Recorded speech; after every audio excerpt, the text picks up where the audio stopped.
My name is Mike Beeger, and today my guest is John Ruth. And John is a real estate developer and entrepreneur and a great friend of mine.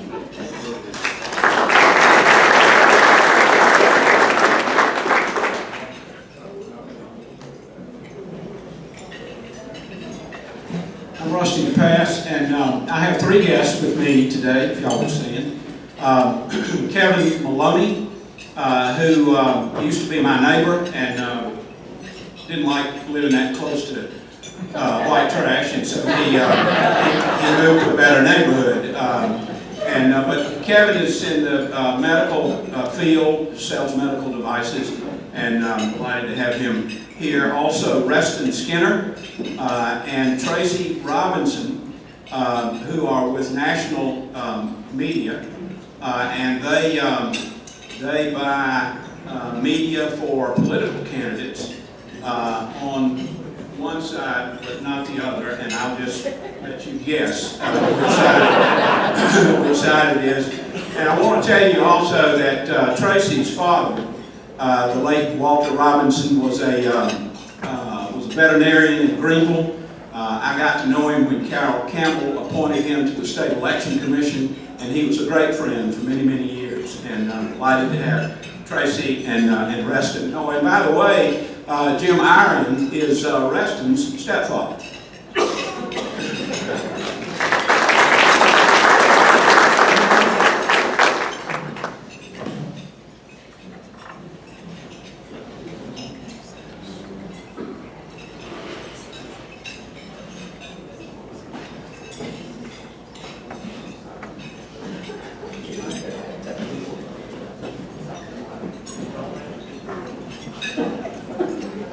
I'm Michael Kahn, and I never had heard of CBD until I played tennis with Robert Carlton here.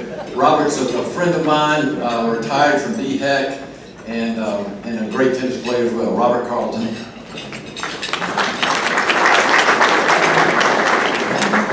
And I'm Ruth Sealer from the College of Nursing, retired nurse, and this is my friend and colleague, Dr. Rhonda Hughes, who is the dean, associate dean of the college, is Center for Nursing Leadership. Rhonda, welcome.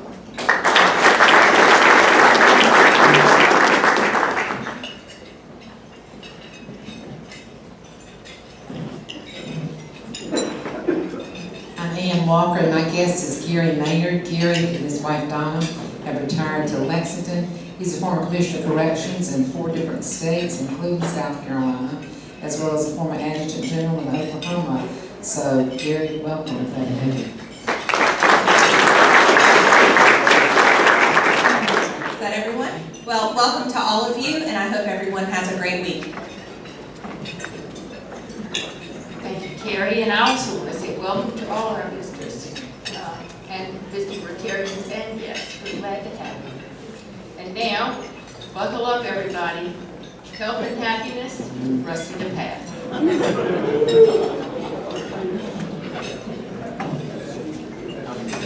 doing a little extra duty here today, and I'm addled. I apologize for the shaky piano playing.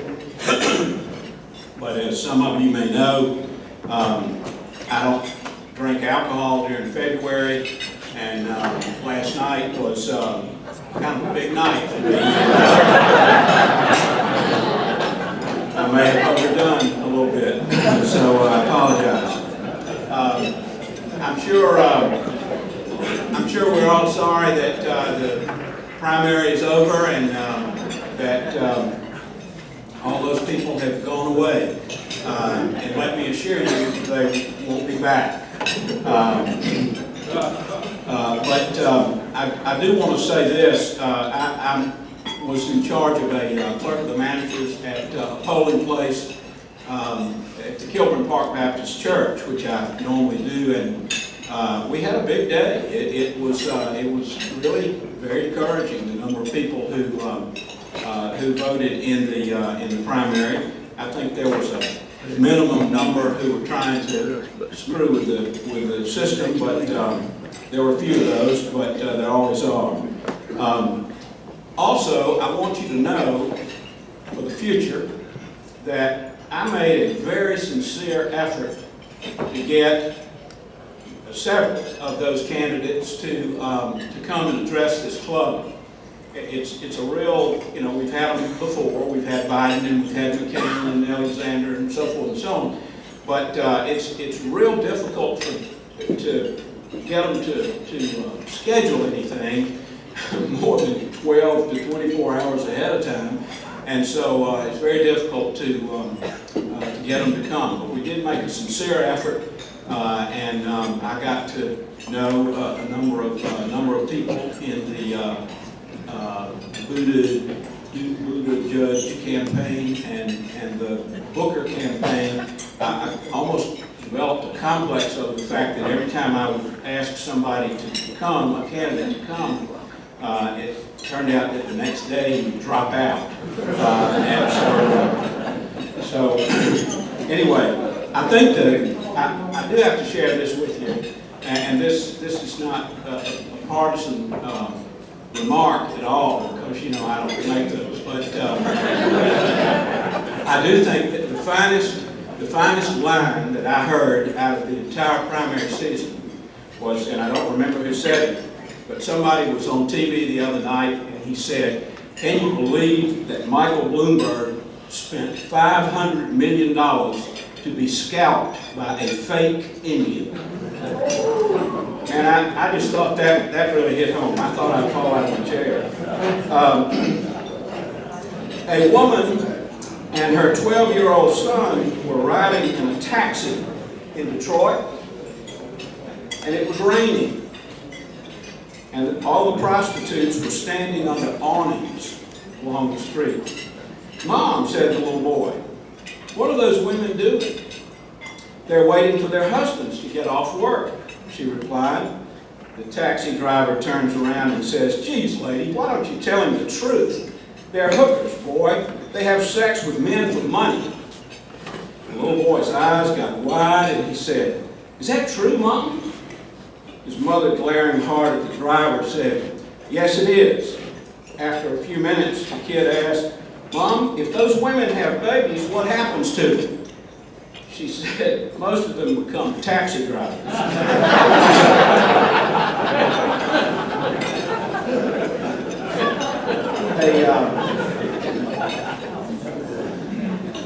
The doctor had been seeing an 80-year-old woman for most of her life, and he finally retired. At her next checkup, the new doctor told her to bring a list of all the medicines that had been prescribed for her. As the doctor was looking through the list, his eyes grew wide as he realized Grandma had a prescription for birth control pills. "Mrs. Smith, do you realize these are birth control pills?" "Yes, they help me sleep at night." "Mrs. Smith, I assure you there is absolutely nothing in these pills that could possibly help you sleep." She reached out and patted the young doctor's knee and said, "Yes, dear, I know that. But every morning I grind one up and mix it in a glass of orange juice that my 16-year-old granddaughter drinks, and believe me, it definitely keeps me asleep at night." Gotta love the grandmothers. An elderly but hardy cattleman from Texas once told a young female neighbor that if she wanted to live a long life, the secret was to sprinkle a pinch of gunpowder on her oatmeal each morning.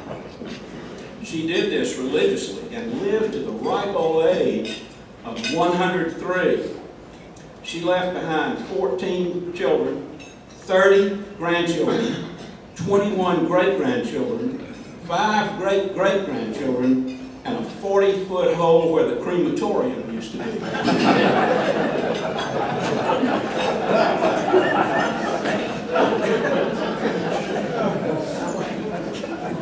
By the way, just so you'll know,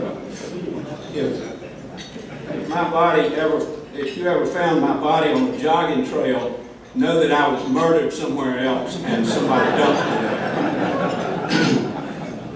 If you want to confuse your doctor, try putting on rubber gloves when he puts on his rubber gloves.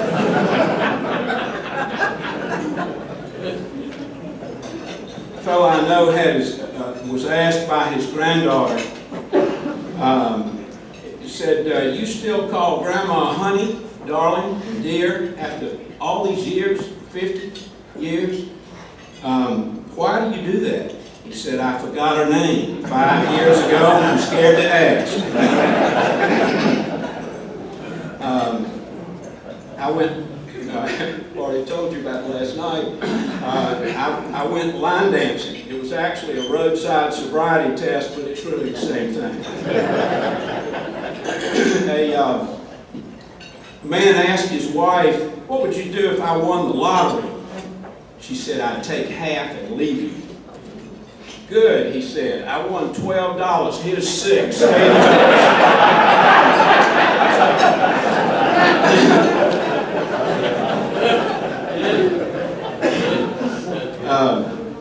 My wife asked me to take her to one of those restaurants where they make the food right in front of you. So I took her to Subway. That's when the fight started. We ended up in therapy, and the therapist asked me, said, your wife says you never buy her flowers. Is that true? I said, to be honest, I didn't know she sold flowers. Okay, some of you are a little slow. And the other day I picked up a hitchhiker, and after a few miles he asked me if I wasn't afraid he might be a serial killer. I told him the odds of 2 serial killers being in the same car are extremely unlikely. Have a nice day.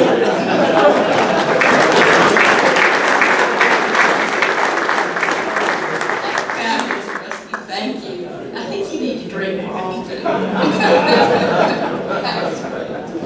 Okay, now, President-elect Mason attended Pat's conference this weekend, which I wanted him to tell you about, and also Discover Rotary program today. So I went to the President-elect training this weekend on Friday and Saturday. One of the things they taught us was when the speaker's going too long, to stand up, politely give them acknowledgement that they need to wrap it up. I wasn't sure if we should do that on Rusty just now. He did have a couple of good ones in there. So PETS training was a day and a half of training, and Catherine Davis is to go next year. I want to tell y'all one thing that I've realized quickly is that we are very fortunate to have capital consultants helping us. Many Rotary clubs are run on volunteers only, and a lot of the work that capital consultants does for us takes a lot of the load off of us, and they really are a tremendous asset. Yes, we pay for it, but a lot of what needs to be done to run a Rotary club year in, year out, month in, month out, quarter in, quarter out, billing, gets done by capital consultants. Now, they don't do everything. Anybody who wants to serve on a committee, please let me know, because we are starting the planning. That doesn't start my year doesn't start until July 1st. But anybody who wants to be on a committee, please let me know. We want to start getting those committees together, especially the heads, and start making plans. One of the things that was reiterated at PETS was Discover Rotary and how successful it is being done throughout the whole district. Lots of clubs are implementing this. This was our 3rd one this morning. Rusty actually did a good job hosting it, and he gave all the presentation this morning. We had 5 people attend. Everybody who got in our Rotary Club last week had attended a Discover Rotary. This is really a very informative session that talks about the importance of our Rotary Club, what we do and how we impact the community and the world, and what it means to be a Rotarian and how much it costs to be a Rotarian. So people, when they've gone through the Discover Rotary, they don't have any questions about, oh, I didn't know about that. Well, they should, especially after they go through a fireside chat. So if you have anybody who's interested in being a Rotarian or you think should be interested, please bring them to the next Discover Rotary. It's going to be the first Monday in April. I believe that's the 6th. And then we'll do another one, 11:30. Get all the information about it. There'll be applications and information about how to become a Rotarian on April 6th. Thank y'all so much.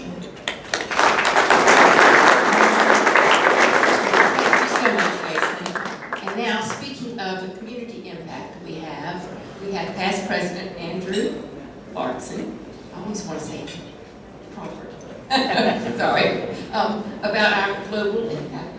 Yeah, thank you. No, next year, it's an award of a grant. We finally got this grant approved, which is good news under John Bakas's leadership. Thank you, John. We started a global grant project. It's a safe water project down in Peru. And our club, in conjunction with the Main Street Rotary Club and a host club in Peru, have submitted, and now their application has been finally approved. So this isn't the end of the process, this is really the beginning of the process, and I'll be updating y'all as we go through it. But the trick now will be to get our capital consultants to open a bank account so the money goes in, and then we start dispersing and doing the good works. Tangent, completely different tangent. We had a wine tasting a couple of weeks ago, and I want to thank everybody who came and everybody who wanted to come, because those who wanted to come that didn't get there, they're still going to get billed for it, and we made money. So it's not always about money. A lot of times it's about fellowship, and that was a fabulous event. That's all I got, Louisa. Does anybody have any questions about this grant? Steve, you got a question? No? So this club and Main Street Rotary Club are giving $17,500. It will be matched with a district grant and a RI grant, and the total comes up to somewhere around $64,000. The purpose of the grant is to provide safe water. This particular community has a well, has a water source, but it's not good. So this is a water purification system, and it will be used to feed a clinic, a health clinic, so that that clinic has good, clean water.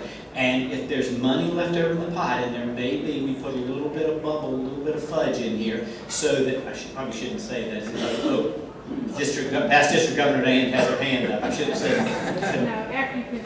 Yeah, so if there's any money left over, we'll also take this water source over to the school. So there's a good chance that that's going to happen, but that's a bonus. What you got? Just as a reminder to everybody, when you give to the Rotary Foundation, I don't know if everybody realizes a portion of that, 3 years later, comes back to the district. And that's how we're able to get the money to do these kind of grants. And our club has never, that I know of, done a grant like this. And we've been behind the 8 ball district-wide. So congratulations to John and to everybody else, to y'all that are carrying forward with this. But every time you give money to the foundation, a portion of that is coming back into the district, that in turn our club can go after these money to do these kinds of things. So just want to make sure everybody understands that. Yep. All right, John? Real quickly, tell everybody where the village is that So, going to serve. I'm going to put my glasses on. I will tell you one little fun thing. The village is in Peru. It is the Chalaco Pilado community in Peru. Our sister club, or the host club down there, is the Solana del Chiro club. Now, my Spanish is not any better for this process, I must tell you. I did learn that Peruvian Spanish is completely different from Castilian Spanish and Mexican Spanish, and so Google Translator was no help at all. But we muddled through and got it done.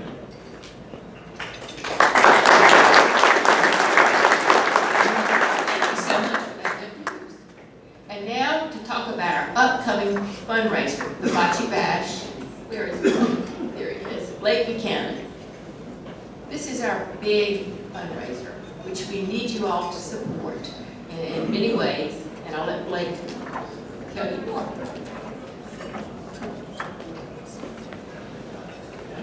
Do I hear the video a little bit? No, okay. Well, we have had our audio issue for the last 2 weeks. We just haven't been able to get it fixed, but it can just play while we're talking. I did just send it out to all the committee members to then also share as well. So just another quick update. I think everybody has seen that we have a table right out front, and I will pull up the photo I just took, and it looks like we signed up 2 more teams today. So Crestcom Bank and MGA Marketing. So 2 more teams signed up today. So in a matter of 2 weeks, we're getting about 2 a week. So I appreciate that for those of you that we're trying to keep it top of mind outside so that you can see it. We have a new flyer, so you may have seen that outside. I did not get a chance to put them all on the table, but we'll do that when we have one on the table that you can take with you as well. So just to recap, we're talking Saturday, May the 2nd, and 8 o'clock. 8 o'clock is the start time. Last year we had some folks there at about 7:30, 7:45, and they asked why the beer wasn't out at 8, so we'll have it out at 8 o'clock. So and if not, Stephen will go get it like he did last time, and we'll have it out there. So it just gets us, I mean, people get there early, they do want to get started on their tailgating, so 8 o'clock, and then the matches will start at 9:30. So, and it's, like I said, it's a full day. And again, we'll remind you that is also the day of the Kentucky Derby. So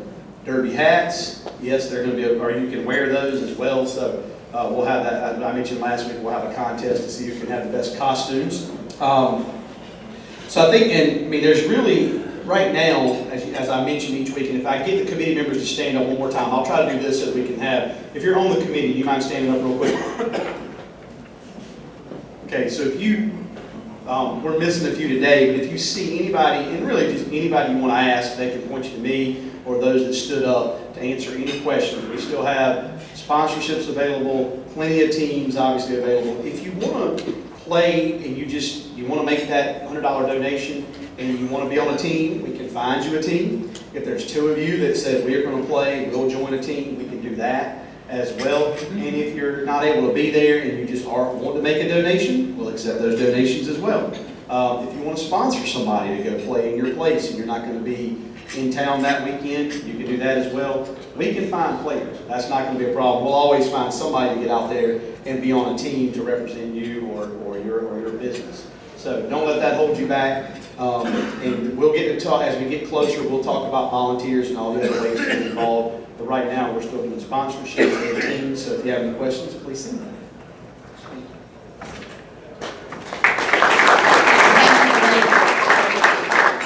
And now I just want to remind you all about the All-Club Conference, March 27th, 28th, and 29th. We especially need for you to attend the Friday 27th luncheon. Sign up on DAC TV. But we really would like to show our support because it's in Columbia this year. It doesn't happen that often, but it's so local that we sort of don't have an excuse for not showing up. So, yes, Hal? So DAC DB is the district database, correct? Yes. Yes, And sir. I'm not sure everybody knows how to navigate that. Is that something maybe we can get an email out to the club? Sure. How to do that is. I I can knew how answer. to do it when I was in your position, but I don't know how to do it. Yeah, good question. And I will get Brad to maybe send out an email to the club about how to get started. Because we need for you to use it. And actually, I'm thinking there might be other ways. I could call Brad, maybe he can just jointly sign people. I don't know that, but I'll talk to him and see if he can send out an email. He's been really sick, so he's not here today, but I will tell him. Thank you. Any other questions? Well, I really hope you'll sign up because I'd love to see everybody there. And now, March 30th this year, our meeting, in response to the survey that we sent out to all of you a few weeks ago, 50% of you, not real decisive, but 50% of you said you'd like to try an after-work evening meeting. So we listened. March 30th this year is the 5th Monday, so at 5:30 to 6:30, we're going to hold our meeting. It's not a lunch meeting that day. It will be held here at Seawolves. So no change in location. We'll still have a speaker, no change in format. But Seawolves has offered to provide appetizers and soft drinks, and the club will provide beer and wine for purchase. So I think it will be quite entertaining. Let's just see how it goes. Who knows? It's not something we're going to do once a month or anything that often. But Beth Irick, yes, is helping me plan it, and Doug Cochran, I don't know whether is he here? So if you have any questions or even suggestions, please let us know, one of us. Thank you very much. Okay, now, here to introduce the speaker today that needs no introduction, and he couldn't bring samples, but introducing him is one of my favorite young people, my nephew, Billy Canyon.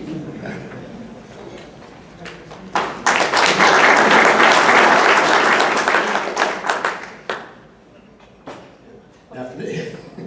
Microphone always needs to be moved. Good afternoon, fellow Rotarians. I have the privilege today to introduce Dr. Prakash Nagakati. He's a Vice President of Research at USC. And I'm going to kind of read through this because he's got a great resume, very distinguished. He is the Vice President of Research at USC. He's also a Carolina Distinguished Professor.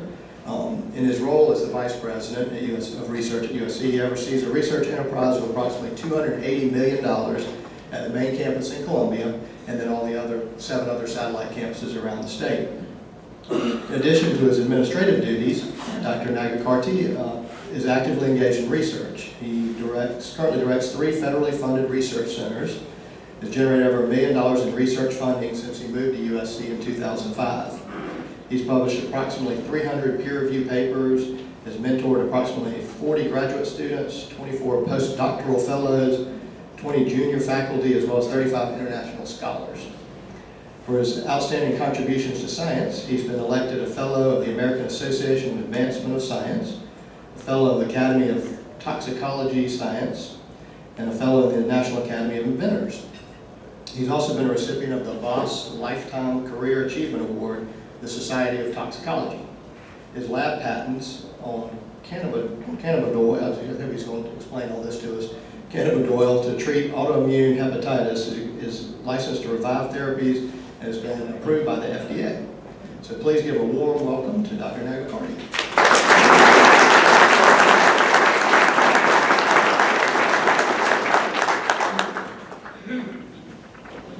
Good afternoon.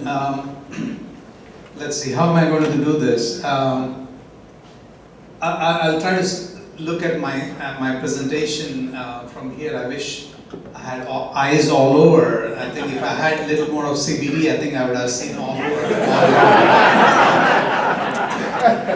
But I'll try my best. So, can I have the next slide?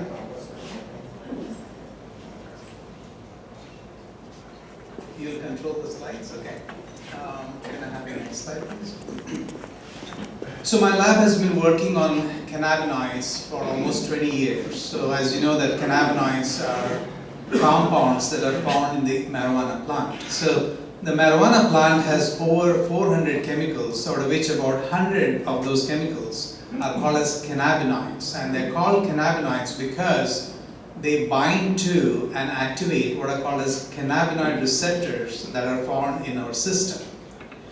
So our brain has a type of receptors called as cannabinoid receptor CB1, because of which when you take marijuana, the marijuana THC, which is psychoactive, binds to the CB1 receptors that are expressed in the brain, and that's what is going to make you high, feeling of high, or you develop the psychoactive properties.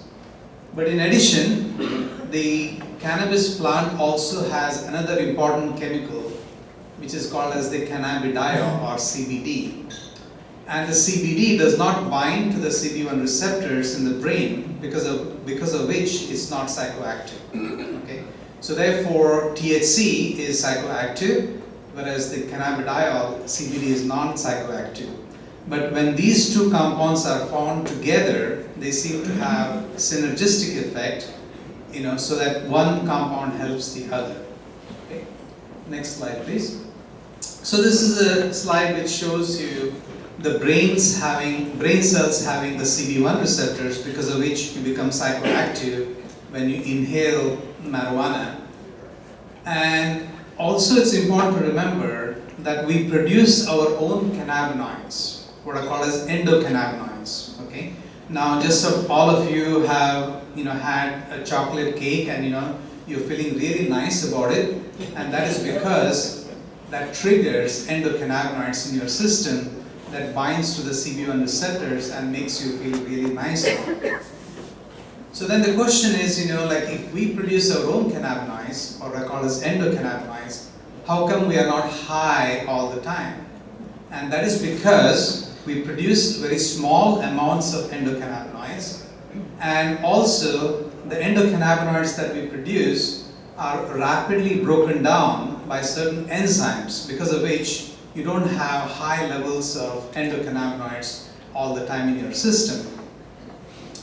So therefore what happens is that when there are some diseases in which if you do not produce enough endocannabinoids, or if you have some problems with your receptors for endocannabinoids, then you can get diseases, right? So that's why right now a lot of scientists believe that some of the autoimmune diseases and neurological diseases, like from Alzheimer's to PTSD and all that, can be triggered by the fact that you don't produce enough cannabinoids, or you have some problems with the cannabinoid receptors, because of which when you inhale the THC or cannabinoids from an external source such as the cannabis plant, you feel good about it because you are trying to replenish the endocannabinoids that you don't produce. Okay? Now, going back to the previous slide. Now, interestingly, your immune system, right? The immune system is there to fight against infections and to fight against cancer, right? So the immune system also expresses a cannabinoid type of receptor that's called as CB2, okay? And so activation of CB2 does not cause any psychotropic effects, but activation of CB2 tries to suppress the inflammation or the immune response, so that if you're suffering from autoimmune diseases or other diseases, then you feel good about activation of CB2 receptors. Next slide, please. So the question is, can cannabinoids regulate inflammation? So next slide shows you what is inflammation, right? So basically when you get infection, your immune system starts responding and tries to control that infection. Sometimes you touch poison ivy because the immune system recognizes as a foreign chemical and mounts a strong reaction. Or sometimes you have allergies or autoimmune diseases in which your immune system goes haywire and starts destroying your own organs and tissues. So those are some of the examples in which inflammation not only helps in protecting you against infections, but if the inflammation is chronic, then it is going to cause severe damage to your organs and tissues. Next slide shows you how the immune system therefore needs to be balanced. It's like a car. You have an accelerator and you have a brake system, right? You can't have a car with just the accelerator or just the brake. So the immune system works in such a way that when there is infection, there is accelerator turned on so that you clear the infection. After that, you have a brake system or the regulatory system that help control the inflammation. But if your car does not have a brake system, then what happens is you cannot stop the car and you're going to hurt yourself. And that's what happens when there is dysregulation in the immune system. And the next slide shows you now most clinicians and physicians believe that majority of the chronic diseases are triggered by chronic inflammation in which your brake system is not working or the regulatory mechanisms are not working. So that leads to all sorts of diseases, from cardiovascular diseases, neurological diseases, PTSD, autoimmune diseases, cancers, obesity, and aging. So therefore, regulating chronic inflammation or controlling this chronic inflammation is very key. And you can imagine if you can discover a drug that can prevent chronic inflammation, then you'll have opportunity to prevent a large number of all of these diseases. The next slide shows you diseases in which your immune system goes haywire and starts destroying your own organs and tissues. You must have heard about autoimmune diseases like multiple sclerosis, myasthenia gravis, hepatitis, colitis, these are all diseases in which your immune system mounts a strong reaction, and the chronic inflammation causes all these diseases. So what we have done in our lab, next slide please, is because there is no cure, and the next slide shows you highlights of some of our data, in which we looked at first what is called as autoimmune hepatitis, in which your immune system destroys your own liver. And we're able to show that, next slide, that cannabidiol or CBD was able to suppress this inflammation in the liver and was able to completely cure these mice. And that led to, next slide, we got a patent from University of South Carolina to treat autoimmune hepatitis, and this was approved, and not only that, it's licensed to a company, and now FDA has approved the use of cannabidiol to treat autoimmune hepatitis. And when we say autoimmune hepatitis, that means to say that because the mechanisms are very similar, whether it's autoimmune hepatitis or multiple sclerosis, it goes to demonstrate that cannabinoids have a huge potential to be used in the treatment of autoimmune diseases, and in fact we have started doing clinical trials right now. Next slide please. So this is an example of how cannabinoids are also effective against multiple sclerosis, which is an autoimmune disease that causes paralysis. Next slide. This is again experimental data to show that cannabinoids can prevent inflammation in the brain. Next slide. Cannabidiol has also been found to be highly effective in killing certain types of cancers. And again, I'll just show you one slide to demonstrate that it can also kill certain neuroblastomas, and the clinical trials are already ongoing. Next slide, please. So the research that we did at University of South Carolina has been highlighted in one of the PBS documentaries, what is called as Clearing the Smoke. And if you are interested, you can Google that, and you may want to watch that. These are one of the first studies that were done in our lab, which goes to demonstrate that cannabinoids can kill certain types of cancer cells as well as they are effective against inflammation. Next slide, please. So some of the things to remember about use of CBD is that making sure that you start with a low dose, making sure that you buy it from a company which clearly demonstrates that it has really purified CBD, because CBD is right now sold as a dietary supplement. You may buy a CBD which doesn't have absolutely no CBD, so you need to be very careful about that, because it's just like when you're trying to buy certain vitamins or omega-3s or whatever, so you need to be careful about that. And next slide. And I also want to stress, and maybe I'm running out of time because I promised that I'll give you at least 10 minutes for all of you to ask me questions. Hemp, which is currently legal to grow in almost all the 50 states, does not have any THC in it. It should be having, typically farmers who grow hemp in the state of South Carolina has THC content which is less than 0.03%. So that's legal. And that's why our farmers in South Carolina have started growing hemp. And you can extract CBD from the hemp plant, which is the same quality as the CBD that you can isolate from a cannabis plant or marijuana plant, okay?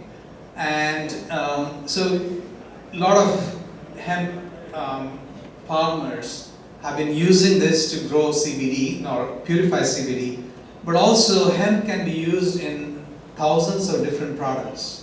And the next slide shows you how hemp can be used because it's a very tough fiber. It can be used, in fact, BMW has started using hemp fiber in the manufacture of their automobile bodies. So because it's very sturdy. And we are doing research at University of South Carolina to develop the use of developing new materials which are very strong and flexible to build different types of materials at University of South Carolina as well, using hemp. And lastly, hemp has also been used for, to develop very concrete, solid materials that can be used in the construction as well. And they call them as, very solid for construction because of their significant strengths and flexibility as well. So I'll stop there and just want to summarize basically is the fact that cannabidiol is again a non-psychoactive compound that is found in the marijuana plant, but is also found in the cousin of a marijuana plant, what is called as the hemp plant, which does not have any toxic or psychoactive THC found in it. And clearly our research as well as research done all over the world demonstrates that the cannabidiol is highly effective in preventing inflammation and also in help in the treatment of certain neurological diseases as well as certain types of cancers. And when you're taking hemp or cannabidiol, you want to make sure that you start with a low dose and see how it works, and also make sure that you consult with your physician, because if you are taking statins, then it can certain statins can interfere with the uptake of those statins because it mixes with the liver enzymes as well. So you need to be careful, and you need to make sure that you take those type of statins which can mix. It's almost like having grape juice, and you can't have certain statins. So the same way. So I'll stop there, and I'll be happy to answer any questions. Yes, sir. I have several friends that deal with a lot of pain and inflammation that have found this to be helpful. Yes. Their biggest complaint is the cost. And Yes. so I'm wondering, as we become more familiar with the benefits of this, should we see more manufacturers bring competition to bring the cost of this down? Yeah, that's a great question. So our research has shown that synthetic CBD is as effective as the CBD that's found in the hemp plant. So I think if we go towards manufacturing synthetic CBD, and if that becomes available, then maybe it becomes less expensive. But the thing is that synthetic CBD cannot be sold as a diet supplement right now. So therefore, there's going to be more and more pressure to try to purify CBD from hemp plant and try to sell that as well. So I have a feeling that the cost is significantly going to come down because of so much of farming that's going on with the hemp plants. Yes. Any research being done on Alzheimer's with this? Sorry? Any research being done for Alzheimer's with this? With Alzheimer's, yes. So they are trying for all sorts of neurological diseases. Most of the models that we have, like scientists have been investigating, is using experimental animals. So far, we can't do clinical trials because of the fact that cannabidiol is considered as a Schedule I drug. Though it does not have any psychoactive properties, and you can buy in the grocery store, and you can use it, but still FDA, the DEA still considers cannabidiol as a Schedule I drug, and that's because of which it's extremely difficult or challenging for us to do clinical trials. Yes. How do you know, you see products all over the place, how do you know which ones are good and pure and scientifically formulated versus, some junk and chemical? Yes, so there are some companies where, in fact, you have an app and you can do the barcode and it will connect you to their analysis sheet where it will show you, they analyze this particular batch, which shows that it's got 99% pure CBD and it's got less than 0.03% THC, and it has got no impurities, no metals, no heavy metals and all that. So clearly there are some companies which give you a certificate of analysis. So I would suggest that you go with those type of companies, and if you Google them, you'll find them. Yes, sir. Did I understand you to say that if THC and CBD were synergistic, but they're just staying away from the THC side of it because of the psychoactive and the reputation of it, but it actually works better together? Yes, so we have done a lot of publications show that we mix THC and CBD together, and when THC and CBD are found together, they are so much more synergistic in suppressing inflammation as well as all the other beneficial effects. And that is because the CBD suppresses some of the psychoactive properties of THC. And THC in itself, in fact, is more potent as an anti-inflammatory drug compared to CBD.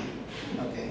And the third thing is THC acts on CB1 and CB2 receptors, whereas cannabidiol does not act on CB1 and CB2 receptors. It acts through certain other receptors, such as the vanillide receptors and all that, to prevent the pain. So therefore, you are trying to combine two medicines which have anti-inflammatory properties as well as able to suppress inflammation. Yes? Traditionally, prednisone has been used to suppress the immune system. It has contraindications. Yes. You look some people, that means bad results.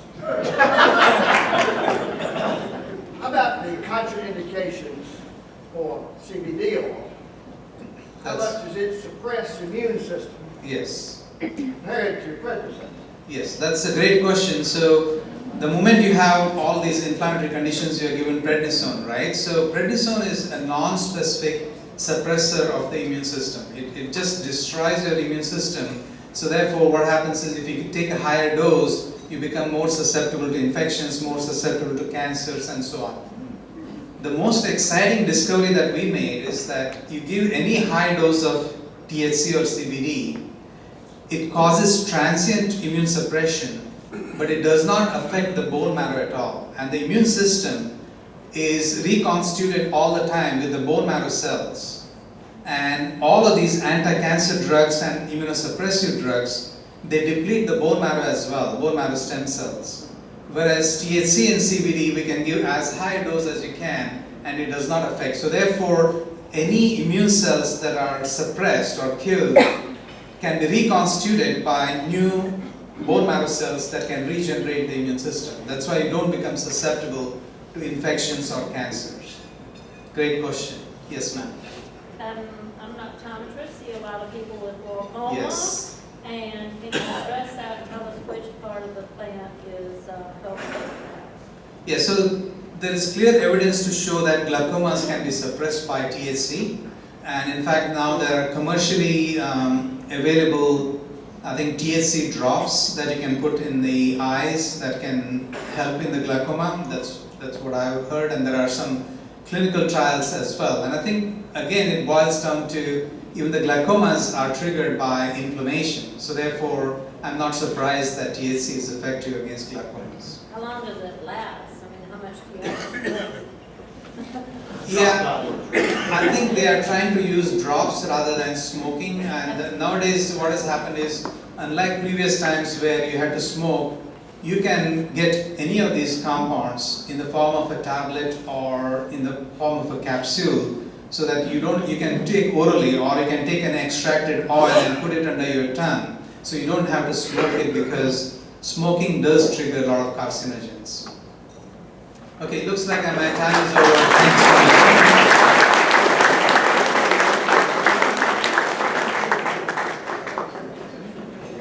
Thanks Thank you, Dr. Noseworthy. We appreciate you being with us today, and I've got a small token of appreciation to you from us. Thank you. And he has graciously agreed to stay a little later if there are other questions, because there seem to be so many of you left. So thank you, sir. All right, President-elect Mason, next week. Next week, we have Dr. Rusty Monholland, who is the President and Executive Director of the South Carolina Commission on Higher Education. Thank you. All right, you all have a wonderful week, and Rusty,